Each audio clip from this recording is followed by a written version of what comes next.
네, 안녕하세요. 오늘 저희가 함께 살펴볼 인물은요, 조선 후기, 격동의 시대를 살았던 광암 이벽 선생입니다. 네, 이벽. 아마 한국 천주교 역사에 관심 있으신 분들은 들어보셨을 이름이죠. 네. 이분이 단순히 신앙인이었다기보다는 그 한국 천주교의 자생적 수용에 아주 핵심적인 역할을 하신 분이거든요. 맞습니다. 그리고 저희가 오늘 다룰 자료들은 바로 그 부분, 또 이분을 기리기 위해 최근 포천에 조성된 유적지에 대한 이야기를 담고 있습니다. 특히 이게 2027년 서울에서 세계 청년대회가 열리잖아요.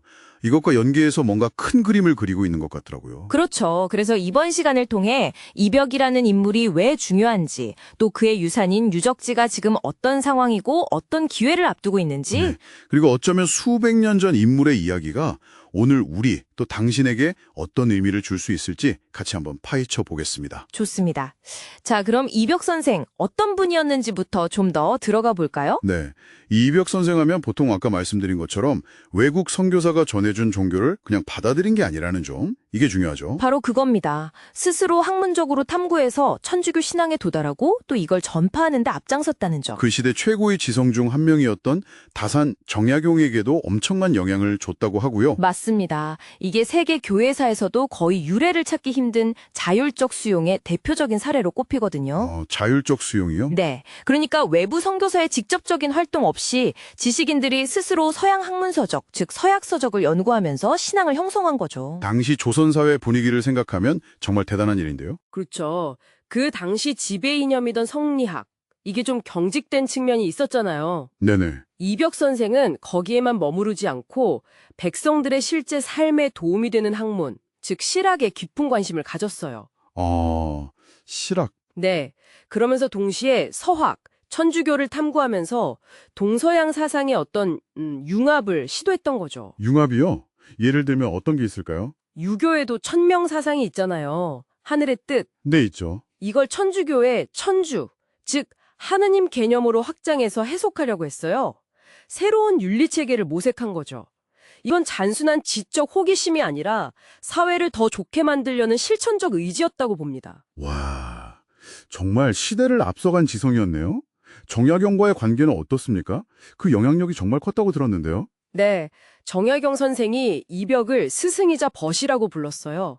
존경심이 대단했죠. 스승이자 벗. 심지어 이벽 선생이 돌아가신 지 30년이 지났는데도 정약용이 저술 활동을 하다가 뭔가 막히는 부분이 있으면 이벽의 가르침을 떠올렸다고 해요. 30년이 지나서도요? 네. 그러면서 이제는 물어볼 곳이 없으니 눈물만 흐른다. 이렇게 안타까워했다는 기록에 있을 정도니까요. 이야, 한 사람의 사상이 다음 세대에 이렇게까지 깊은 영향을 줄 수 있다는 게 놀랍습니다. 그렇죠. 이런 이벽 선생을 기리기 위해서 경기도 포천에 유적지가 세워진 거고요. 네, 포천시하고 천주교 춘천교구가 한 10년 넘게 협력해서 2023년 5월에 문을 열었다고 하죠. 맞아요. 예산도 총 50억 원이 투입됐고 초기에는 부지 선정이나 협력 문제로 어려움도 좀 있었지만 결국에는 결실을 본 수건 사업이었죠. 그런데 이 유적지가 문을 연 지 1년이 좀 넘었는데 방문객 수가 기대만큼은 아닌가 봐요. 네, 자료를 보면 연간 방문객이 약 1만 5천 명 수준이라고 하는데요. 다른 유명 성지들에 비하면 아직은 좀 부족한 편이죠. 그렇군요. 방문객 수 외에 또 다른 어려움은 없나요? 더 근본적인 문제는 사실 운영 방식에 있는 것 같아요. 운영 방식이요? 네, 현재 포천시 그리고 포천문화관광재단 또 천주교 춘천교구 이렇게 세 주체가 각자 역할을 나눠서 운영하고 있거든요. 아, 세 곳에서요? 그러다 보니까 이게 좀 통합적이고 효율적인 관리가 어렵다는 지적이 나오고 있어요. 뭐랄까 컨트롤 타워가 좀 불분명한 느낌이죠. 전문성이나 예산 부족 문제도 있을 수 있겠네요. 그렇죠. 전문성 부족, 관리 예상 부족, 아직 낮은 인지도, 안내 시스템 미흡, 또 지역사회와의 연계 부족, 이런 문제들이 좀 복합적으로 얽혀있는 상황입니다. 참 안타까운 부분이네요. 그런데 마침 2027년에 서울에서 세계 청년대회가 열리잖아요. 이게 좀 돌파구가 될 수 있지 않을까요? 네, 맞습니다. 포천시에서도 이 대회를 정말 절호의 기회로 보고 있는 것 같아요. 유적지의 국제적인 위상을 높이려고 여러 계획을 세우고 있고요. 어떤 계획들이 있나요? 예를 들면 교황님 방문을 유치하려고 노력한다거나 세계 청년들을 위한 어떤 순례 프로그램을 개발한다거나 홈스테이 같은 것도 기획 중이라고 하네요. 오, 정말 큰 그림을 그리고 있네요. 그렇죠. 근데 이런 기회를 잘 살리려면 아까 말씀드린 그런 내부적인 운영 과제들을 먼저 좀 해결해야 시너리가 나지 않을까 싶습니다. 그렇겠네요. 내부 정비가 잘 되어야 외부 손님 맞이도 잘 할 수 있을 테니까요. 그런데 또 흥미로운 점은 이벽 선생 자체에 대해서도 아직 학계에서 논쟁이 좀 있다는 거죠. 네, 맞아요. 아직 완전히 풀리지 않은 부분들이 있습니다. 대표적인 게 정확한 사망 원인. 사망 원인요? 네, 과거에는 자살설이 좀 있었는데 최근에는 독살이나 병사설이 더 힘을 얻고 있고요.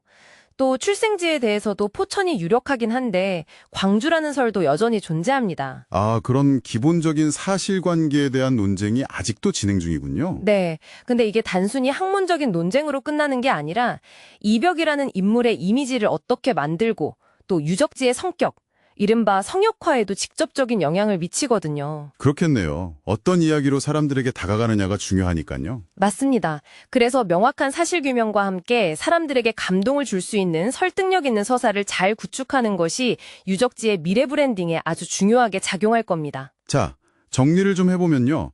광암 이벽 선생은 동양인의 관점에서 서양 문화를 주체적으로 이해하고 융합하려 했던 그야말로 시대를 앞서간 선구자였고, 네, 그리고 그를 기리는 포천의 유적지는 단순한 기념 공간을 넘어서 어떤 동서문화 교류와 이해의 상징이 될 잠재력을 충분히 가지고 있죠. 하지만 현재 운용의 효율성 문제라든지 낮은 인지도, 또 매력적인 스토리텔링 구축 같은 내부적인 과제들을 안고 있고요. 그렇죠.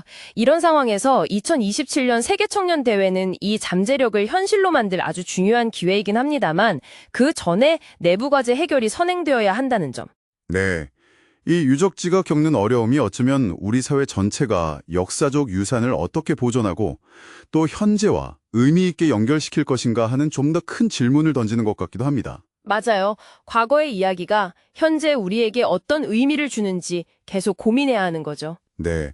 듣기로는 유적지 조성 초기 계획에 벽을 넘어서 더 오픈월이라는 개념이 있었다고 해요. 이벽 선생 스스로가 사상과 문화의 벽을 넘으려 했던 것처럼요. 아, 좋은 개념이네요. 오늘 이 이야기가 당신에게는 어떤 벽을 넘어서도록 용기나 영감을 주는지 한 번쯤 생각해 보시는 건 어떨까요?